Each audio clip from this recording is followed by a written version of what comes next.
నిన్న తేదీ 2/6/2024 మనుగూరు ఎస్ఐ మేడా ప్రసాద్కి మధ్యాహ్న సమయంలో ఒక ఇన్ఫర్మేషన్ వచ్చింది.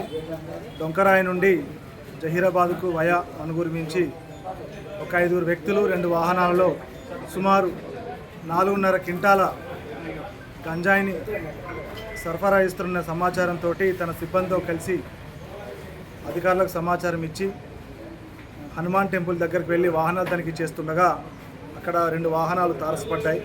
ఒక స్విఫ్ట్ కారులో ఒక ముగ్గురు, ఆ ముగ్గురు చెరుకుపల్లి శ్రీకాంత్, ఉమ్మడెల్లి అర్జున్, పంగి సునీల్ కుమార్, ఈ ముగ్గురు కూడా కారులో పైలట్ వస్తుండగా వెనకాల అశోక్ లేలాండ్ వెహికల్లో రాయకంటి నాగరాజు, ఎజ్జు సృజన్ వీరిరువురు కూడా సుమారు 239 కేజీల 239 ప్యాకెట్లు, 2 కేజీల ప్యాకెట్లు, 477 కేజీల గంజాయిని ట్రాన్స్పోర్ట్ చేస్తుండగా పట్టుకోవడం జరిగింది. ఇవన్నీ కూడా అశోక్ లేలాండ్ వాహనంలో కింద పెట్టి పైన మామిడికాయల బస్తాలు వేసుకొని వస్తుండగా పట్టుకోవడం జరిగింది.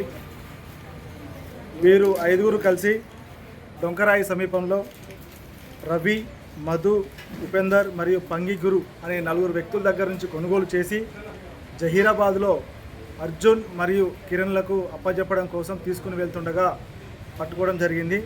వారు 5 నిందితులను కూడా పట్టుకొని కోర్టులో ప్రవేశపెట్టడం జరిగింది. అదేవిధంగా మిగిలిన ఎవరైతే 6 ఉన్నారో వాళ్ళు ప్రస్తుతానికి పరారీలో ఉన్నారు. 477 కేజీల గంజాయి మరియు నిందితుల వద్ద నుంచి ఒక 10 మొబైల్ ఫోన్లు, 2 వాహనాలు. ఈ గంజాయి యొక్క విలువ 1,19,30,000 రూపాయలు ఉంటుంది.